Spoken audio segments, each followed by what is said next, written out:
গত অক্টোবরে সিকিমে হরপা বানের ফলে আগের থেকে তিস্তা নদীর উচ্চতা বেড়ে গেছে অনেকটা।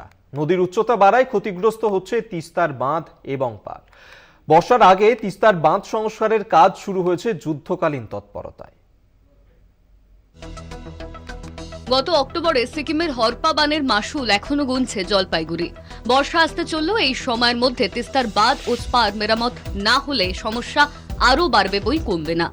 আর তাই যুদ্ধকালীন তৎপরতায় শুরু হয়েছে তিস্তার বাঁধ ও স্পার নির্মাণ। সোমবার জরুরি বৈঠক হয়ে গেল জলপাইগুড়ির রেসকোর্স পাড়ার সেচ নিবাসে। জলপাইগুড়ি, কোচবিহার, আলিপুরদুয়ার ও শিলিগুড়ি মহকুমা শাসকদের নিয়ে বৈঠক করল উত্তরবঙ্গের সেচ দপ্তর, ইন্ডিয়ান মেট্রোলজিক্যাল ডিপার্টমেন্ট ও সেন্ট্রাল ওয়েদার কমিশন। মোট 100 কোটি টাকা খরচ করে নদীর বাঁধ স্পার সংস্কারের কাজ শুরু করেছে সেচ দপ্তর। এছাড়া আরও 5 কোটি টাকা খরচ করা হচ্ছে বিভিন্ন কাজে। পশ্চিমবঙ্গ, আসাম আমাদের ইস্যুগুলো বলেছি, ডিসকাস করেছি। এগুলো টাইমের ব্যাপার আছে, একটু ফলো করতে সময় লাগবে। আমরা সব জায়গায় অ্যাটেন্ড করেছি, জলপাইগুড়ি, কুচবিহার, তিস্তার উপরে বেড উঁচু হয়ে গেছে। আমরা রিসেন্টলি সার্ভে করছি, অ্যাসেসমেন্ট করছি। যেটা টেম্পোরারি, কিছুটা হয় শর্ট টার্ম মেজার, কিছুটা হয় লং টার্ম মেজার। তো সেটা আমরা অলরেডি করে ফেলেছি, টেক আপ হয়ে গেছে।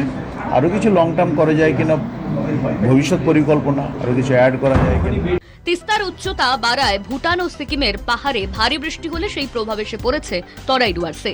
বৃষ্টির সতর্কতা আগে থেকে পেয়ে যেতে বিভিন্ন ব্যবস্থাও নিচ্ছে সিকিম ও ভুটান।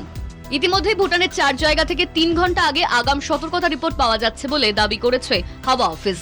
নির্বাচনী বিধি জারি থাকায় কাজ শুরু হয়েছে সামান্য টিমে তালে। তবে নির্বাচন মিটলে যুদ্ধকালীন তৎপরতায় বাঁধ ও স্পার তৈরির কাজ শেষ হবে বলে আশাবাদী সেচ দপ্তর। জলপাইগুড়ি থেকে সুজিতদের রিপোর্ট, কলকাতা টিভি।